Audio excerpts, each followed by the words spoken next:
All right. Good afternoon, everyone, and good morning for some of you. Thank you very much for joining our event, the Sustainable and Inclusive Solutions for Air Quality and Climate Change, a virtual regional learning event for Southeast Asia. I'm Everine Tamayo. I'm from Cleaner Asia, one of your hosts for this session on co-learning for a community of practice on management of emissions from coal and other heavy industries. Yes, good day to everyone. I'm Jay from Clean Air Asia, and I will also join the session with Everlyn as one of the hosts. So, here are a few reminders to guide us before we start our session. So, you could review the completed sessions by clicking the Watch Replay button under the Schedule tab. You could also join topic and sector specific discussions on air quality and climate actions at the lounge. We could also pledge for sustainable and inclusive actions for our air quality and climate change. Access the digital board for commitment from the reception or through the link in the chat box. And let your voices be heard and participate in the polls that are running throughout the event. Booths are available. Learn more about our organizers and partners and their knowledge products. You can access visual summaries and chat with exhibitors. Share the event on social media. So don't forget to use the hashtag all for clean air. Next, please be reminded that the whole event is recorded, including the video and chat. Participants are requested to send their questions and comments via Q&A and chat box. The facilitators and or resource speakers will respond via chat or live, if time permits within the session. Interpretation function is available. Please click the headphone logo on the lower right hand side of the screen and choose the relevant language. So please mute the original audio to hear the translation. And if you're experiencing slow internet, click the HD button and change it to low definition. Thank you. Thank you very much, Jay, for reminding the participants of the things that they can do while they are participating in the session. And now, to welcome us and officially start the session, we would like to call on Attorney Glinda Bathan Baterina, the Deputy Executive Director of Clean Air Asia. Ms. Glinda, the floor is yours.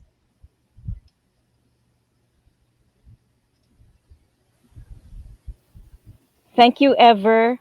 I'm going to pull up some slides just to guide during my opening remarks. So I hope you give me a few seconds to get the technology to work.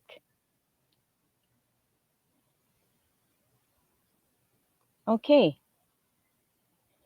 So several of you may know Clean Air Asia and others may not, but we are a 20-year-old non-government organization that has been working with governments at the city and the national level to clean the air in Asia. And we do this through these two programs, air quality and climate change, and sustainable transportation. And in this work, we have also expanded to include stationary source emissions control. And thus, this is one of the activities that we have in with regard to stationary sources. So, some of the key points that I would like to make in relation to the management and control of emissions from coal and heavy industries are these. Now, with the conclusion of COP26, it is quite clear that we must address air pollution and climate change simultaneously and with an integrated approach, guided by these three pillars: the need to accelerate climate and air pollution action, the need to protect public health, and the imperative to deliver more equitable and fair sustainable development. Now, we have heard probably in the opening session and in some other conferences that only 2% of Asia's cities meet the WHO guidelines for exposure to small particulate matter of 2.5 microns or less in diameter. And yet, Asia is still set to contribute half of the projected global expansion of coal fired power plants. In Southeast Asia alone, it is estimated that coal emissions will increase the premature deaths to 70,000 annually by 2030 from an estimated 20,000 today. In a policy analysis that was conducted by Clean Air Asia and released in November 2020, we reviewed the emission standards for coal fired power plants in selected Southeast and South Asian countries, including Bangladesh, Indonesia, Vietnam, Pakistan, and the Philippines. This report discusses the existing and planned policies on coal fired power plant application processes, emissions monitoring and control, how data is being collected and reported, how coal is handled, and what are the existing national policies related to coal fired power plant dependence. And what we found was that in terms of emission standards, a comparative analysis shows that several of the Southeast and South Asian countries still do have quite lenient emission standards for new and existing coal fired power plants. We see here in this graph the comparative analysis of particulate matter standards for coal fired power plants. As you can see, several of the countries listed here still have yet quite a way to go to meet international best practices from the more developed countries and the leading countries in Asia. And so we also provide a comparative analysis for nitrogen oxides and also for sulfur oxides. The good thing is that through the efforts of Clean Air Asia and several of you, our partners here, we are able to work with government agencies to review and revise and upgrade and update their emission standards. Such is the case for Vietnam, which one of our panelists is going to speak about later today. Just a few final points. The health and economic burden from air pollution and the increased climate risks already provide quite a strong and convincing rationale for urgent policies that strengthen our air emission standards for coal fired power plants and other industries, and including the enforcement of these standards. We all know that improving air quality through emissions reductions will help meet several of our developmental goals, including curbing climate change, improving public health outcomes, saving lives, and saving our planet. The good news is the policy and technology solutions for reducing emissions are known, and some countries in Asia and other regions of the world have good practices we can replicate. Through our efforts, we hope to build a community of practice, a regional learning platform among policymakers and other actors for us to move quickly into the energy transition. I hope that we have a productive and meaningful start of this process, and I welcome you all to this session. Thank you, Ever.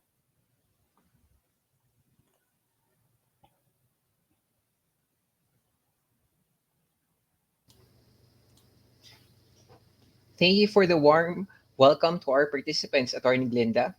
For everyone to better understand what will be tackled in this session, the meeting objectives, and an introduction to the community of practice will be briefly presented by Everlyn Tamayo, our air quality specialist of Clean Air Asia.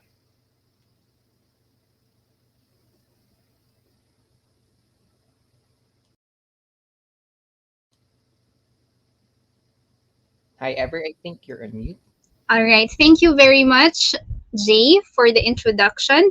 And as mentioned, what we want to emphasize here is that the clear and recurring lesson learned from Cleaner Asia's work in the country consultations is the need to develop and implement a community of practice on reducing emissions from the CFP sector and other heavy industries. So, in particular, what we are envisioning is that the community of practice, so just to show here, the community of practice will help support countries to adopt and strictly implement stringent emission standards through technical training and information exchange among peer governments and other stakeholders.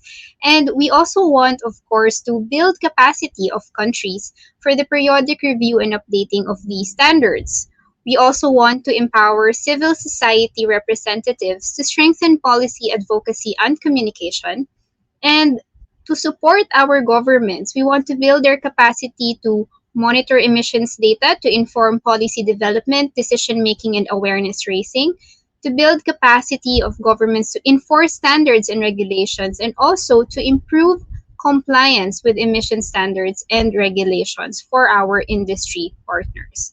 Our session, therefore, aims to achieve the following objectives. So what we want to do is to first convene a community of practice on emissions reduction from coal-fired power plants and other heavy polluting industries. Second, to understand the current situation, challenges, and capacity building needs per country in relation to standards and emissions reduction from coal-fired power plants and other heavy polluting industries. And third but not the least, to identify key guidance and action areas towards the development and enforcement of stringent emission standards for coal-fired power plants and other heavy polluting industries in the region.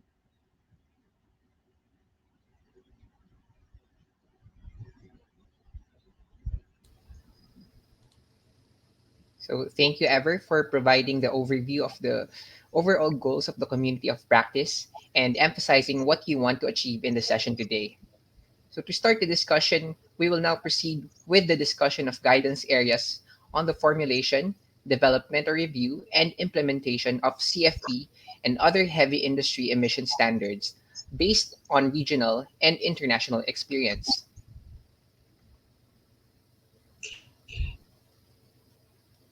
The 15-minute discussion will be led by Mr. Christopher James, a former US EPA regulator and an esteemed international expert on emissions reduction and control. A 30-minute panel discussion will follow Chris' short presentation, and we're very fortunate to have here today our esteemed panelists from Indonesia, Philippines, and Vietnam.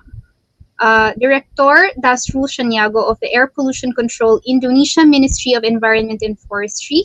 Uh, we also have Engineer Jundi Del Socorro, Chief of the Air Quality Management Section, the Philippines Department of Environment and Natural Resources. And we also have Dr. Wang Dong Tung, Director of the Vietnam Clean Air Partnership. Yes, so before the panelists share the status, challenges, and capacity building needs per country in relation to the standards and emission reduction from CFPs and other heavy polluting industries, let's hear Chris James' presentation. Chris has 24 years of combined experience as a state and federal air regulator, being a part of the EPA Regional Office for 7 years and as the director of the State Air Quality Agency for 12 years. He also worked with China, Poland, and other European governments to improve laws and permitting systems and provided technical guidance on overall air quality management. So the floor is yours, Chris.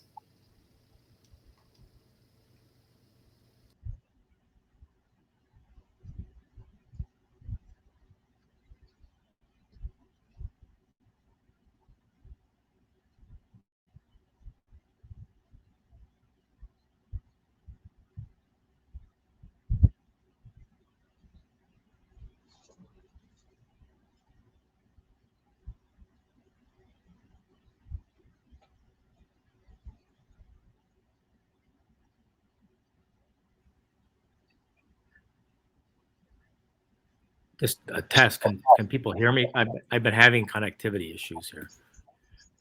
We can hear you, Chris, loud and clear. Great. Perfect. So welcome and thank you to Linda, Athan, and Evelyn Tamayo for an introduction. And I'm very pleased to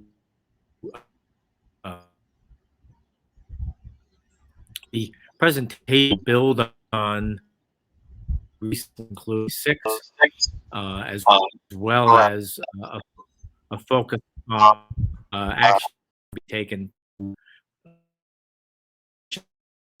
power plants and from coal-fired power industry. Can I have the next slide, please?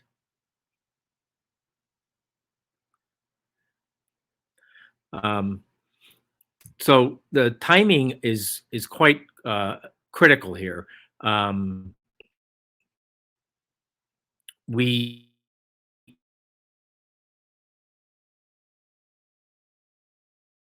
quality standards.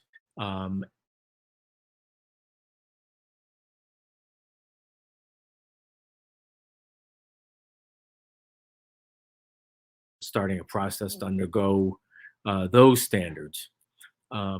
We also need to have urgent actions to avoid significant and dangerous temperature increases, which, as we have seen just there, and affecting large part of the globe, whether it be wild.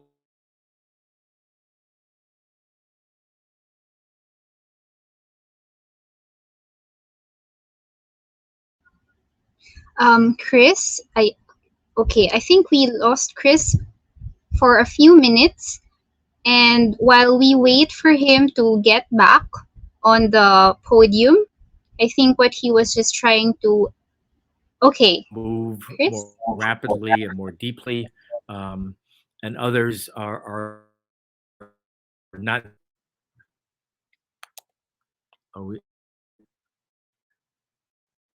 Are not in the same place.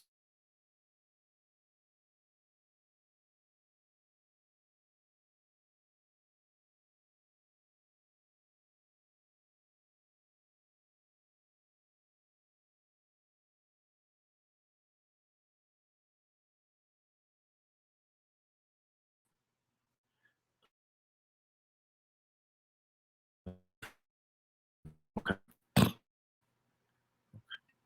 Let me turn that off. Sorry.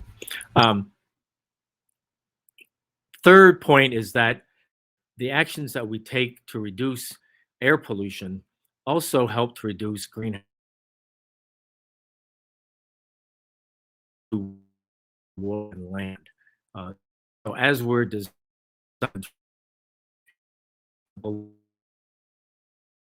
it's important to keep these that impacts of.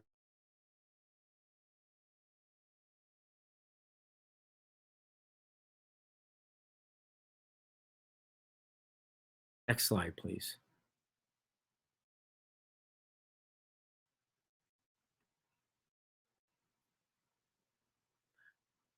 Yes, slide 3.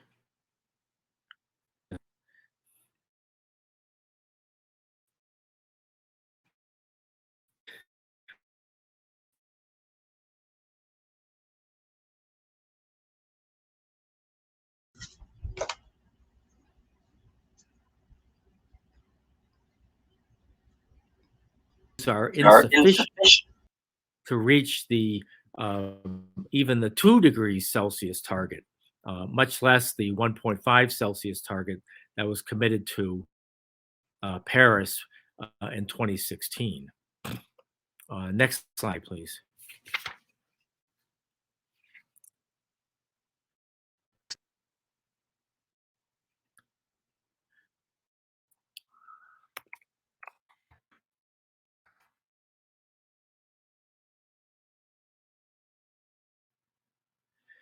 Recent study that was completed in conjunction with the COP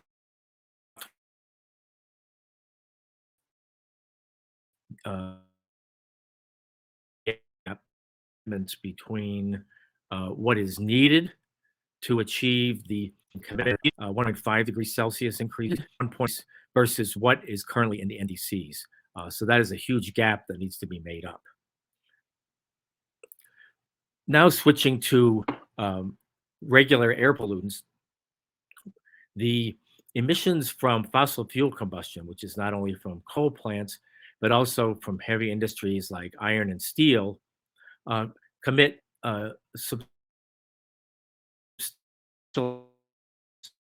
those nitrates and sulfates travel of nitrates and sulfates hundreds and thousands of kilometers and bind themselves to fine particulate matter. So the effects of these pollutants are felt many hundreds of kilometers downwind from the source.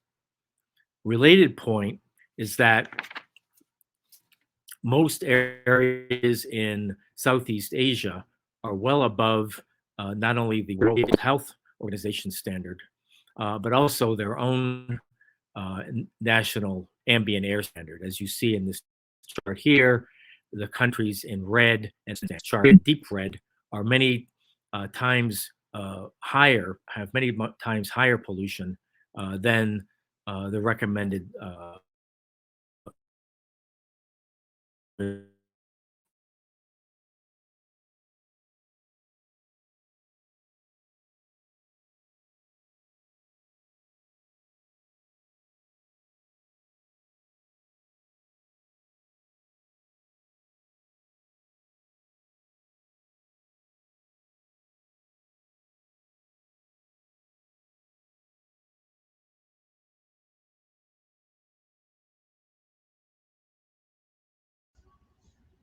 So, good afternoon, everyone. While we're waiting for Chris to get back on the podium, I think the point that he was also trying to emphasize is that we should also be very concerned with pollutants that are not directly emitted by the sources but can lead to formation of other pollutants. So, in case in point is that even if we're just talking about nitrogen oxides, it's very important to understand that they are also precursors or formers of ozone.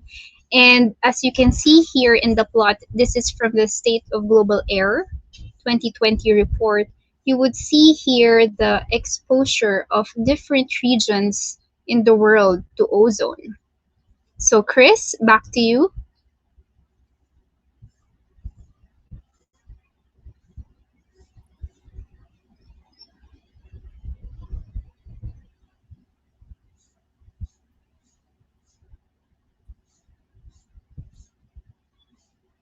Okay, so Chris just, okay, you're back.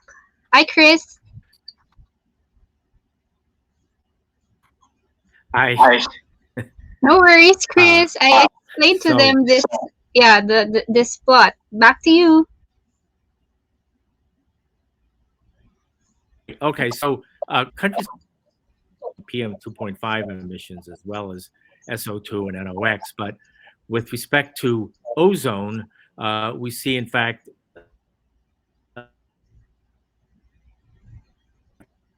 it's been increased over time.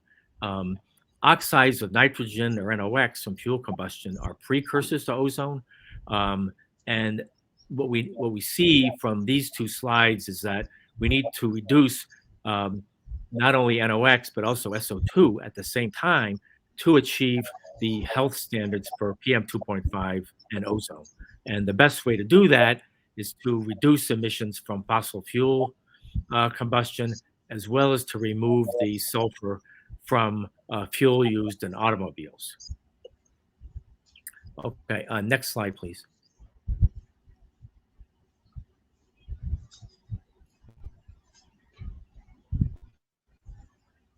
So, what can be done? Um, the achievement globally has been when countries adopt, implement, and enforce emission standards that are consistent with best available control technology, which is BACT, or best available techniques, that these will reduce the emissions as much as 98% from current. The key is to do that across the board, not just and or NOx, but to simultaneously reduce those pollutants so those emission standards can be achieved.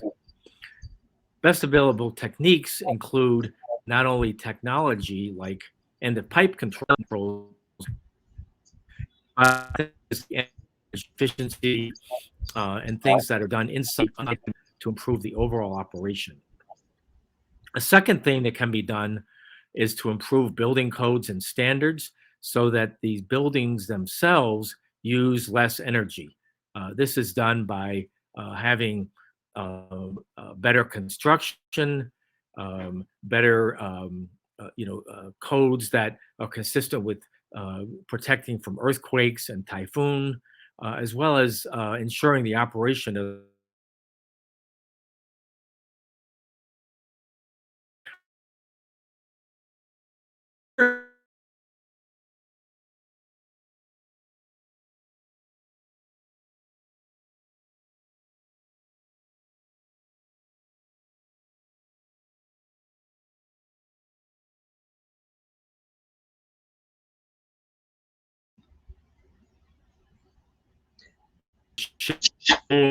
so that we have peak demand occurring during.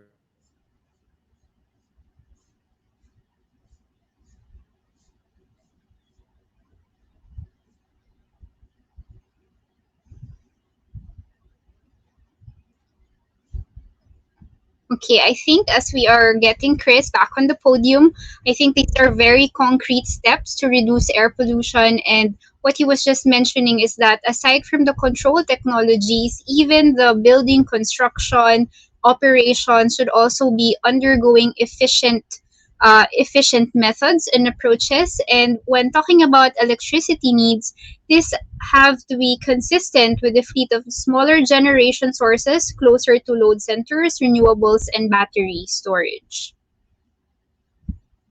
I think here is the process steps to establish new or revise existing emission standards. So Chris, back to you. Okay, while Chris is getting back to the podium, so here you can see the process wherein the very important step is to set the goal. So it has to be very clear what we want to achieve, and these has to be set depending on the best available techniques and best available control technologies. And these technologies have been long existing, and it's important to take them into account when setting the goal. Chris? Let me know if you're back. In the meantime, to continue, after setting the goal, the next step is to create. So what we mean here is that we need to create opportunities for discussions. We need to create forum for dialogue with the public and the affected sources. Since a lot of stakeholders would be affected by changes in policies, it's important to create spaces wherein stakeholders can freely discuss their insights and recommendations on the process. The next step is obtain. So after setting the goal, creating spaces for dialogues, the next step is to obtain data from operating sources to determine what is really best in definitions that is relevant for the local context. So again, this should include information on control equipment and SEMS. And next would be cast. So we have to cast a wide net. We should get available data not only from the local country, but from what is existing in other countries such as the US, Europe, and other parts of Asia. The importance of casting this wide source of data is that the more data that we have, the more that it can help us in getting informed decisions on what we can do for our respective countries. Here, you can also see that these are the main principles when talking about the application of best available control technologies in the context of emission standards. Chris, hello. I actually carried on with the discussions. We're now here in this slide on principles of control technologies.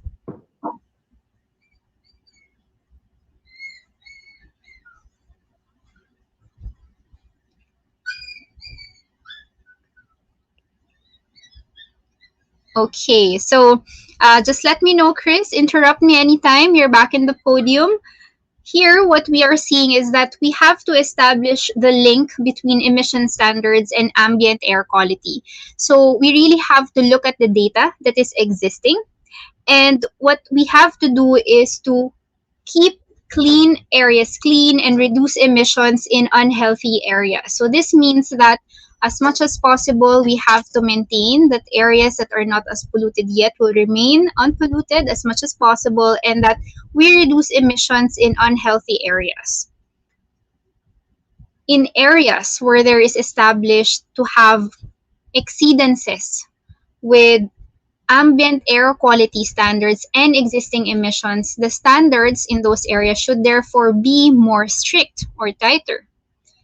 And of course, the standards are based on technology forcing, and we also have to consider economic, energy, and environmental factors in the process. So as you can see, all factors must be taken into account when we set emission standards.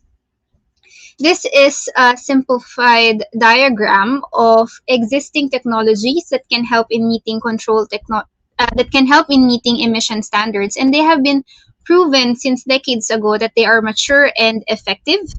And you can see in this diagram, for example, fabric filters or baghouses are also commonly used to reduce particulate matter and to facilitate control of mercury.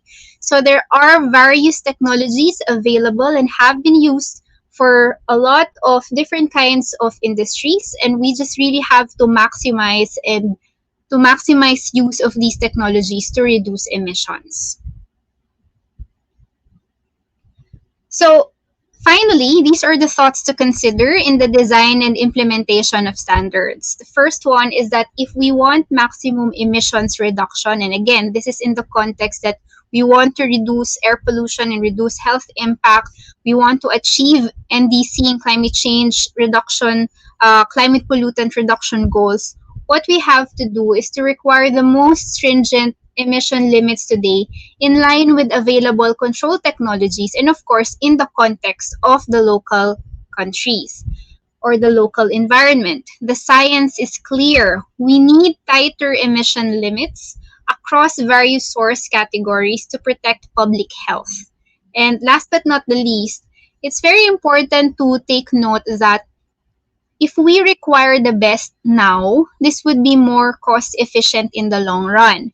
Because if we just allow for lenient technology applications right now in pollution removal, eventually this would have to be changed in a few years' time, and this would lead to additional costs. So we have to emphasize that investments on emission controls will be offset by the benefits of improving air quality and protecting public health, which I think is the priority of all.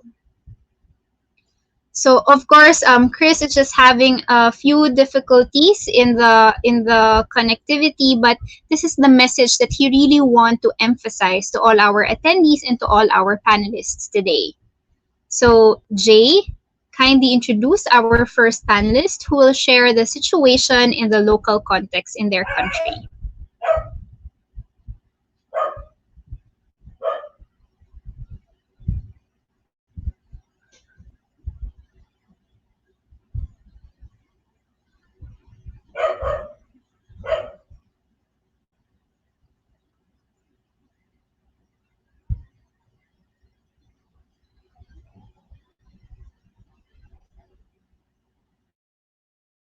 Okay.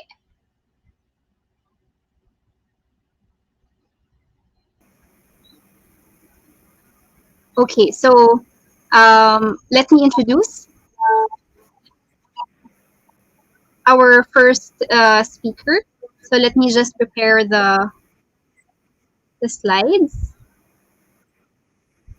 Okay, so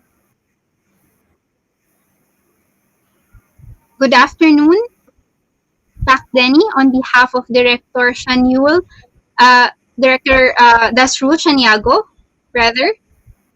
Good afternoon, if you can. So, it's so nice to have you, sir. Would you like to share your screen? Yes. Allow me to Thank share. you.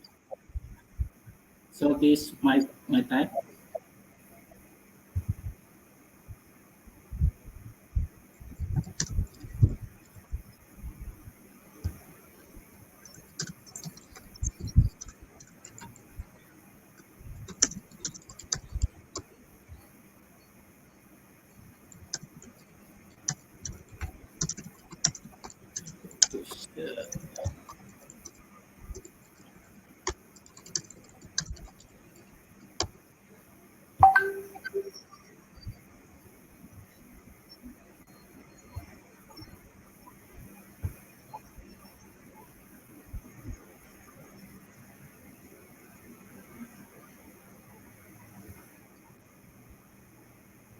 Pak Denny, if you can kindly share the window of your presentation. Right now, we can see your screen of the conference.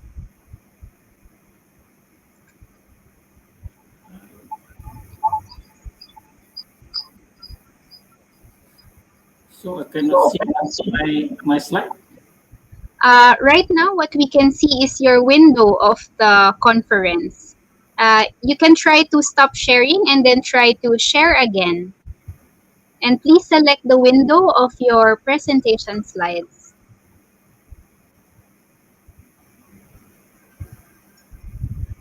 Yeah, can we see? Not yet. I think it's still loading.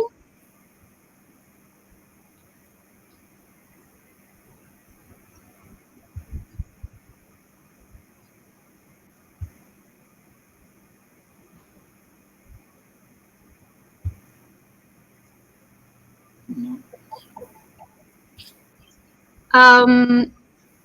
Pak Denny, if you want, you can also send me your presentation and I can share on your behalf. Okay. You can send us through Divina. Oh, okay.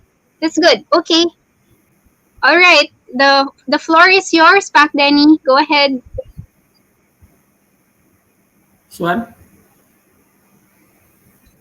Yes, we can see your screen. Go ahead with the presentation, sir. Thank you. you're welcome. Thank you very much. Good afternoon, everybody. I want to highlight my presentation about the prospect of continuous emission monitoring and information system. We call in Indonesia SISPEC to measure greenhouse gas in industrial sector. Its main SISPEC is online monitoring from the stack of industry. Next slide, please. Yeah, information system of continuous monitoring industrial system. We call in Indonesia SISPEC. This is a nickname. Yeah, SISPEC is air pollution control compliant for industry. Yeah, so we take the like gateway from the stack, and we can control, or we can monitor from our office or from smartphone. Next slide, please. Next slide. Yeah. About the SISPEC, yeah, a system that receive and manage data coming from industrial continuous monitoring system, we call CHEMS, by using CHEM, continuous emission monitoring system equipment. There are several industry sector required to integration to SISPEC or online monitoring. There are thermal power generation, iron and steel smelting, pulp and paper, rayon, carbon blacks, oil and gas, mining industry, thermal waste processing, cement, and fertilizer or ammonia industry. So this is simple things. Yeah. From the stack, we take the emission from gateway, and so we can monitor from our office, and the emission that we get from the stack automatically compare with the emission standard, government emission standard. So next slide, please. This is emission quality standard for cement industry. For example, yeah, there are kiln, clinker, milling and grinding, dust collector, and baking. So this is the standard. E, B, C. This is depend on the industry established. Yeah, we divide it into three uh, three three times. Yeah, A for cement industry operating before date December 1990. B for cement industry operating on January 1, 1990 till to December 2013, and C for cement industry operating from January 1, 2014 and till now also. Next slide, please. This is for steam power generation.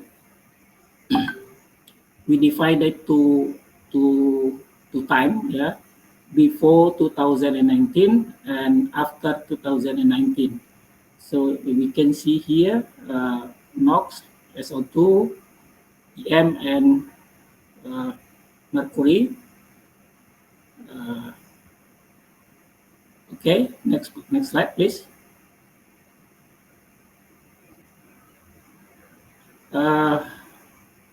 What are the benefits for the online monitoring? For government, the emission load transparency, emission data accountability, industry performance evaluation. And benefit for the industry are real-time data transmission, emission source performance evaluation, simplification of reporting procedure to government. Next slide, please.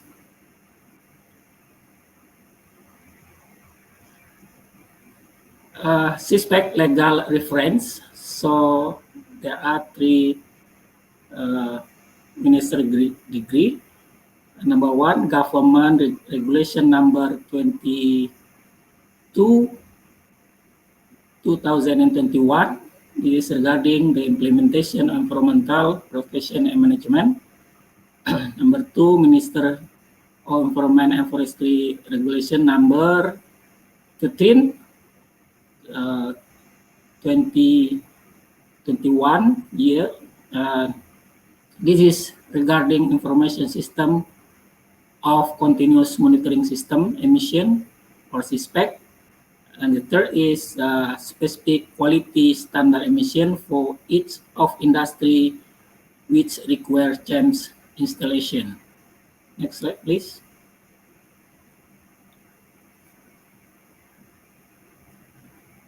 A roadmap of SISPEC, we start build the system 2018, 2019, and 2022, when we see the program and the IT system is success. So in 2022, we issue the regulation or minister degree for the system. Next slide, please. Okay, thank you very much.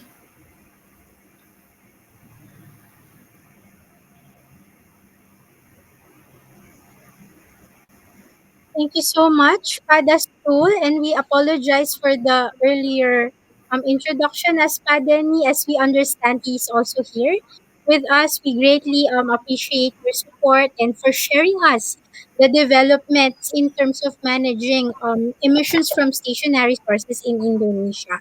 And we greatly appreciate this overview as we share the stage with, of course, our co-regulators and of course officers, previous officers from the government, from Vietnam and the Philippines, and we greatly thank you for your participation in the session. So over to Ever to facilitate the inputs from our other experts and practitioners. Yes, thank you, Dang, and thank you, Director Pactas Rule. So now let's proceed and let's hear from Engineer Jundi Del Socorro, the Chief of the Air Quality Management Section of the Philippines Department of Environment and Natural Resources, Environmental Management Bureau.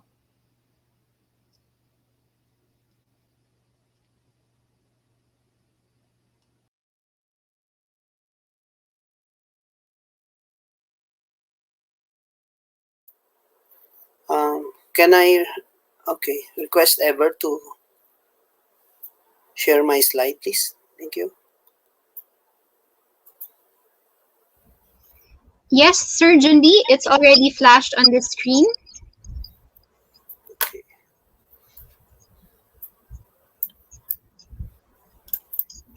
So I'll be presenting the current status of the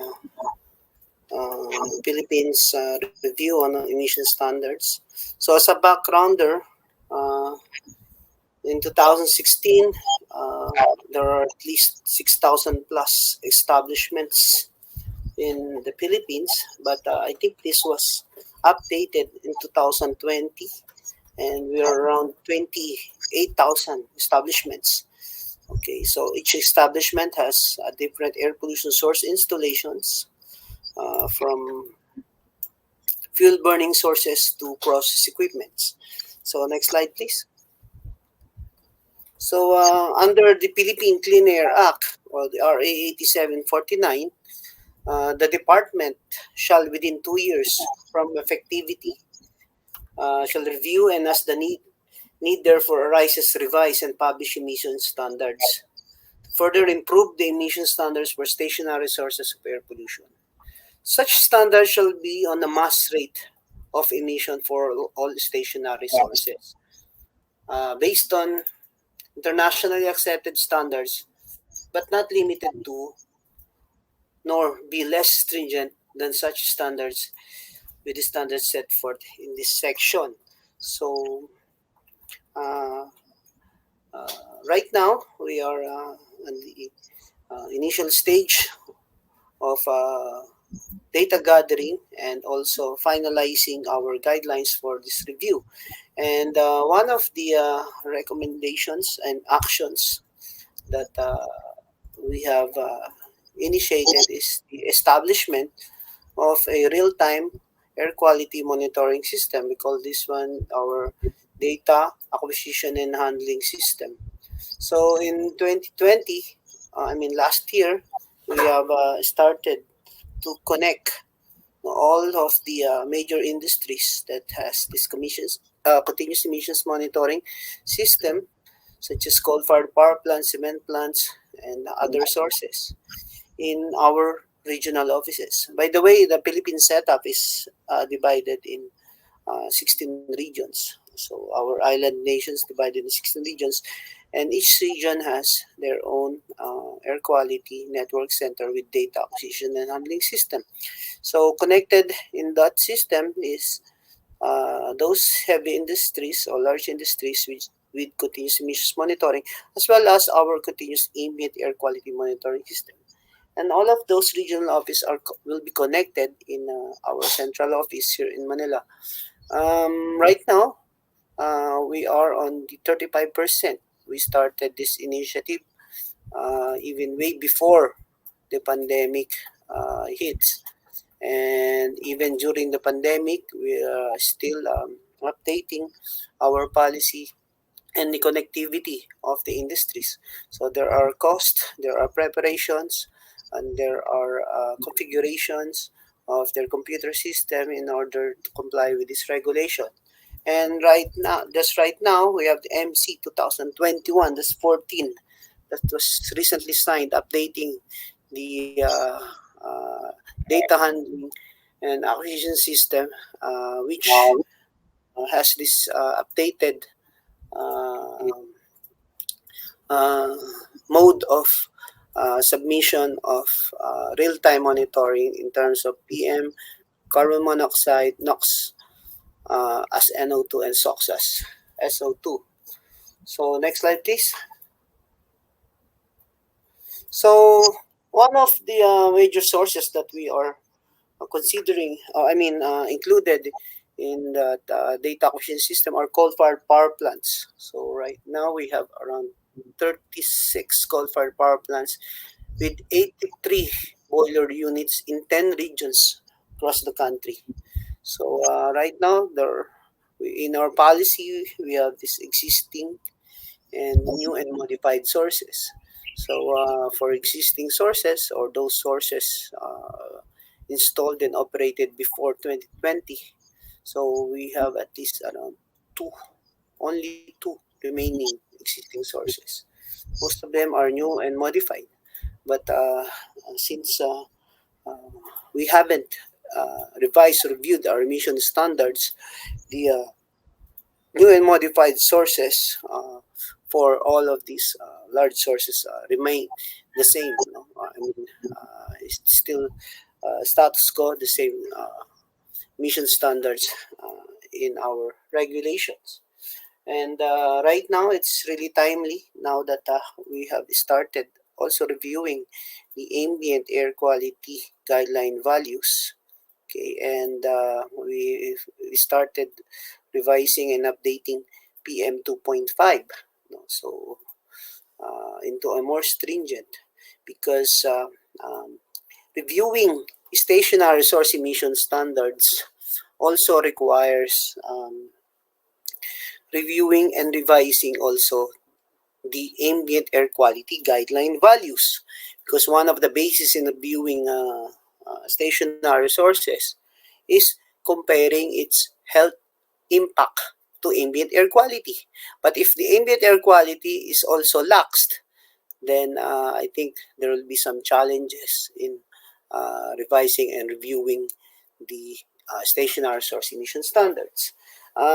Just like in the previous presentation from Indonesia, we have categorized our air pollution source installations into 10, from liquid fuels, internal combustion engines, liquid fuels, external combustion equipment such as boilers, um, solid fuels for external combustion or uh, large and small and medium boilers, coal-fired on-grid and off-grid boilers, and biomass boilers. So from bagasse to rice hulls to wood.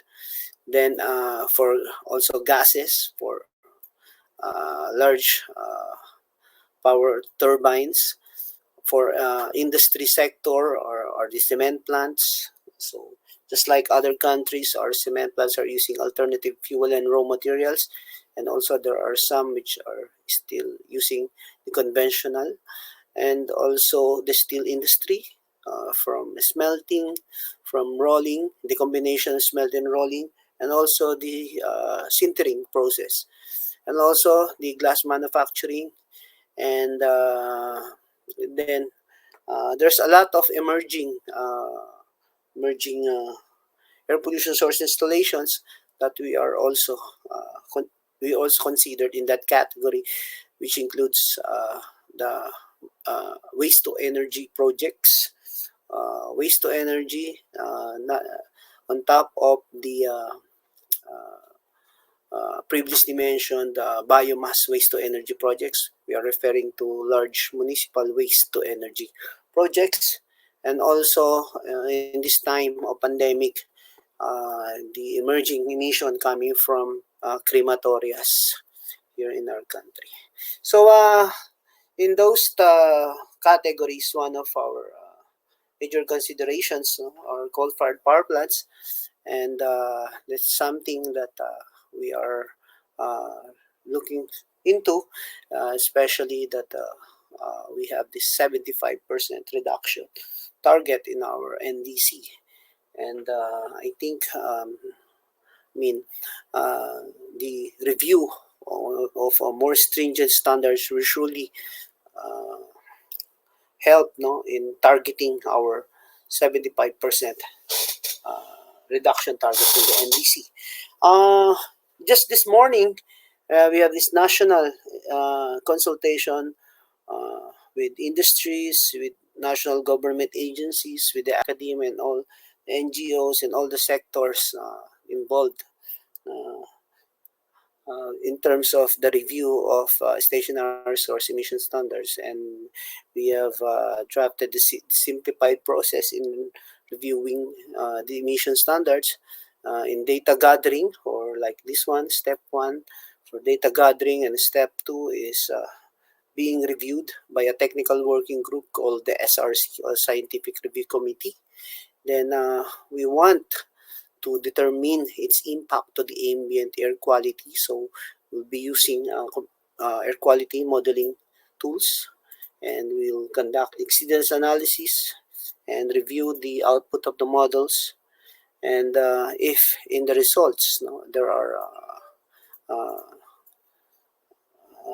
recommendations, or there's a need to revise the presently concentration-based emission standards, so into a more stringent concentration-based emission standards, along with a newly formulated emission rate or annual threshold mass rate standards, then we will recommend that in a form of a local policy. Here in the Philippines, we usually call it administrative order.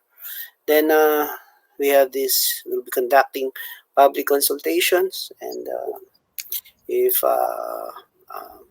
everything went smoothly, then finally we could revise our emission standards for stationary sources for all the 10 industrial categories. So initially, we have started reviewing standards for mobile source, the ambient air quality. Now we're focusing on the stationary sources.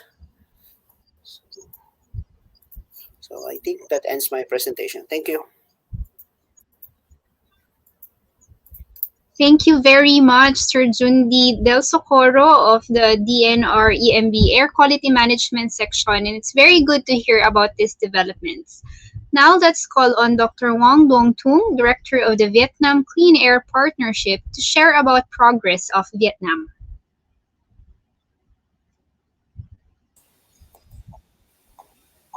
Hello, Evelyn, can you share my slides, please? Yes, Dr. Tung. It should be up in a few seconds. So just sharing now. All right. Please confirm if you can see it now.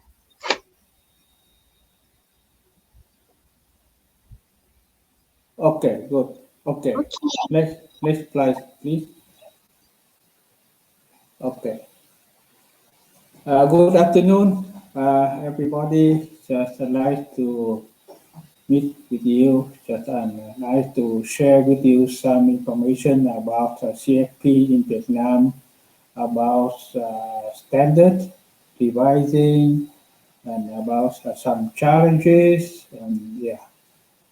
And now you know that in Vietnam we have 25 existing CFP.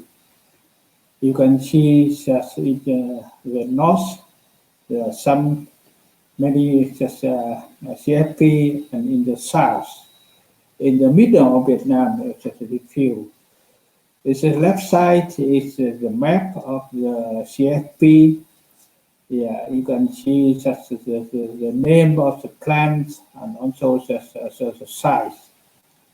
The left, the right map is the dark is the where where the many just CFP in Vietnam located. Yeah, you can see in Quảng Ninh is dark. Is many just CFP. In the south, we call this as CFP center. So you can see the location of CFP in Vietnam. Okay, next slide, please. Yeah, this is the north, CFP in the north of Vietnam. You can see that the name like Cẩm Phả, Quảng Ninh, Thăng Long, Uông Bí. Yeah, this is you can see there's a lot of CFP in Vietnam, northern of Vietnam. Next, please. Yeah, this is in the south. You can see it's a bigger picture. We have yeah, Winton Center. We have trees as plants, and we have also here in Rienhai. Also we have yeah in the south. Next, next, please. Regarding just a standard for CFP, so it's now we are using the standard developed from just 2009. Already just more than 10 years. Yeah, more than 10 years. With just the figure here. NOx is 650, SO2 is 500, and PM is 200. We can do three parameters. So it's now it's Monday, Ministry of Natural Resources Environment is revising standard. This is what Monday is proposed and put in the public for discussion. But I think that almost this is very soon. I hope that very soon this standard should be approved. For example, NOx, so this reduced, reduced a lot. PM also reduced, and SO2 is reduced. You see, it's very challenging. I don't know if this can be done or not, but very challenging. For example, PM is from 150 reduced to 100 more trillion, but this SO2 is from 250 to reduced to 130, but NOx just reduced a lot. Yeah, very challenging. But this is now this revising just a version is now under the approval processing of bonding. For information, that Clean Asia and Christopher James also have money a lot in revising just the standard. They give some comment and a lot of contribution to just revising emission standard. Next, please. Yeah, regarding just monitoring. So this as other countries, Vietnam also asked CFP to have to install the same automatic online monitoring for all the CFP.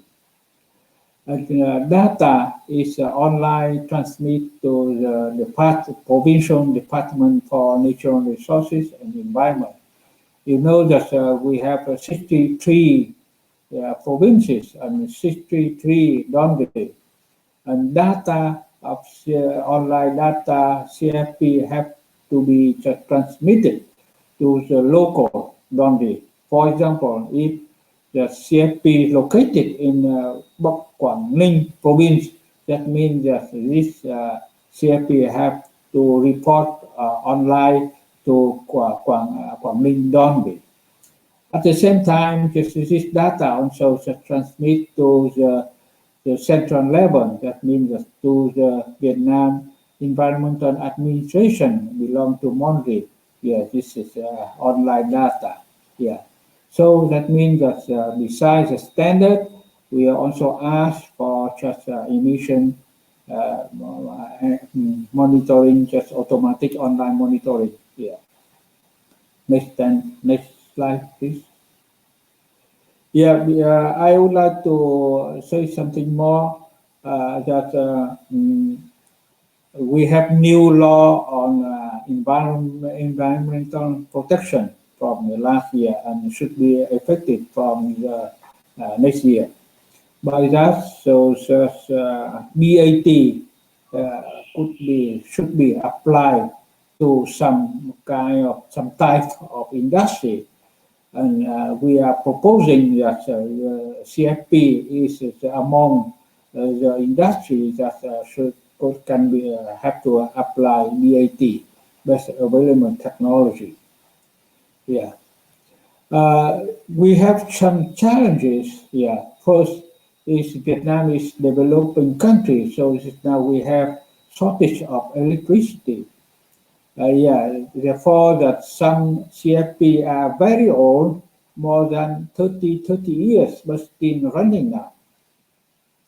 And besides air, we have this issue problem with bottom ash also. The next challenge is only in VBA capacity in data analysis is still weak in terms of number of staff and in terms of capacity. Yeah, yeah, I think that this is one of our challenges when they receive the data, but most of them didn't understand why this happened and how to understand that. Yeah, this is a problem at the province, since provinces and also at the central level. The next one is functioning and maintaining a stuck automatic auto monitoring system, also a problem. Now we already have some circular to control the CAM, but now is in fact is very few just inspection with CAM at the site. At the same time, CFP also not so well functioning CAM. And the regulator also not so well just inspect just the system. So I think that data quality is a problem of the system, information system. The next challenge is online monitoring data is not yet open to public. They collect, but it's not open yet. Some CFP also provide data, but in the manner that's not easy to understand. And I think that this is also one challenge. So public is not having much opportunity to access to the data sources of CFP. Next, please. So now Vietnam also developing renewable energy. Yeah. So this a lot of how to say that positive point. We already right now already capacity of solar already reach about 16,500 megawatt by the end of last year. Already surpassed the target of 850 megawatt and already approaching the tentative target by 2030. Yeah. So this is a very good point. And this is information from the article. Yeah, yeah. Next, please. Next slide, please.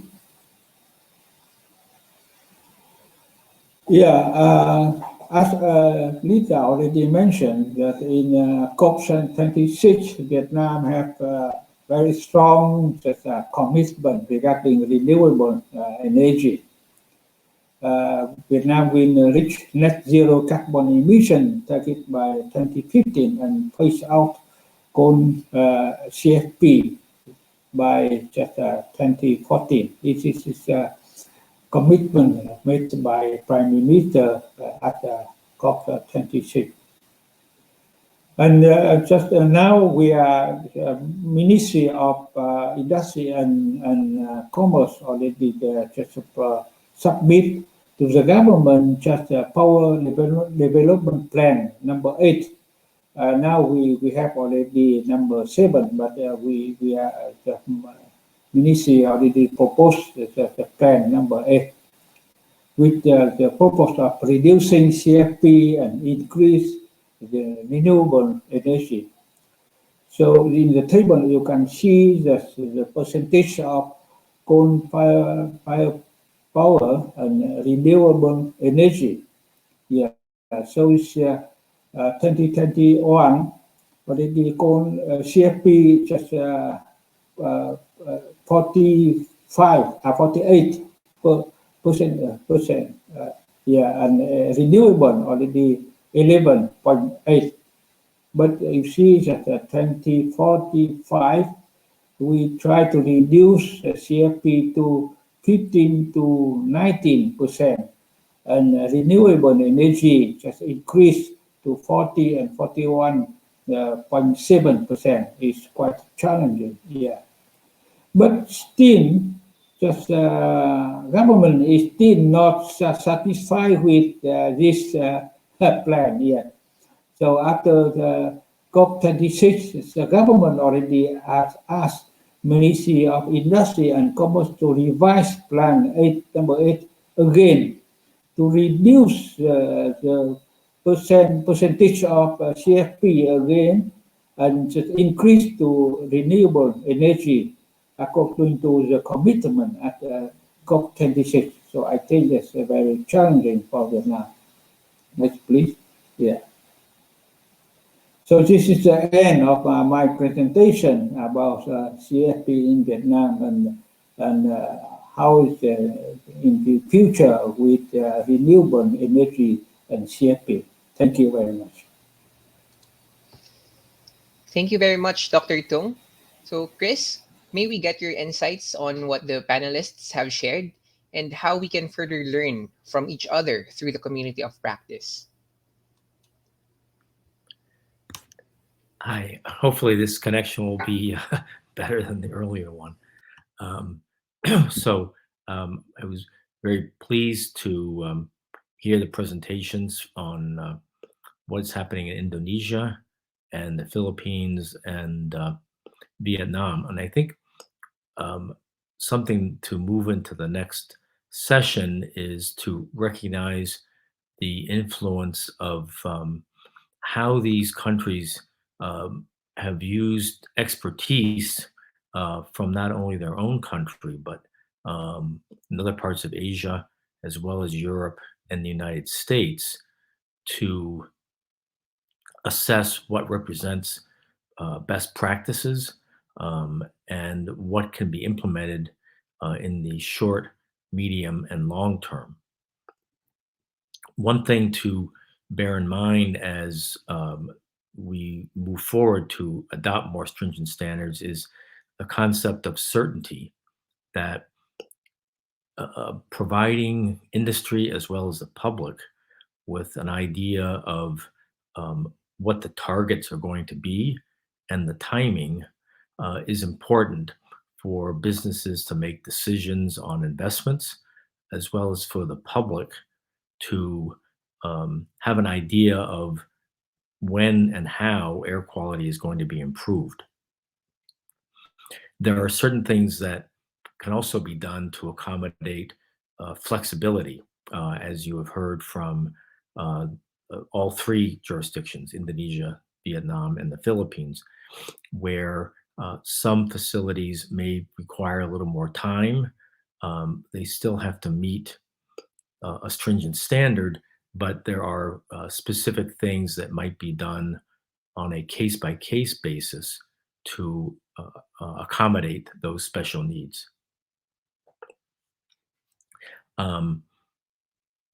It's also, I think, the presentation from Dr. Tung in Vietnam showing the rapid increase in renewable energy is a lesson.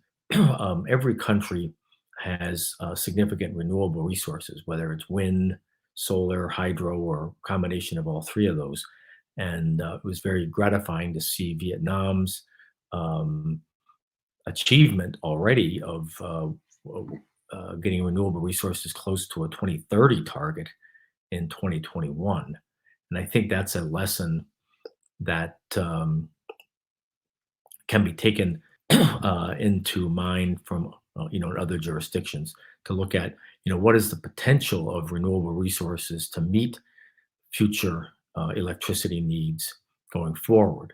And what we've seen across the board, really, not only in Asia, but as well as Europe and the United States, is that rapid deployment of renewables is occurring at rates much faster than was expected.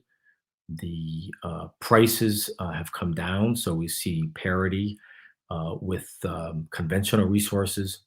And in many cases, solar and wind are less expensive than building a new fossil plant. So those are lessons to bear in mind by all of us going forward. Finally, energy efficiency is often the most cost-effective source of meeting demand going forward. Things with more energy-efficient appliances, better building codes and standards, and so forth.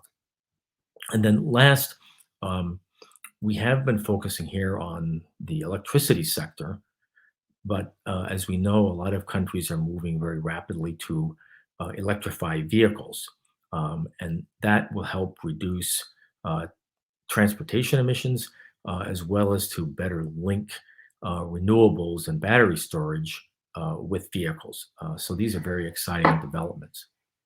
And I think now, Ever and David, we move into a separate discussion in different rooms. Okay.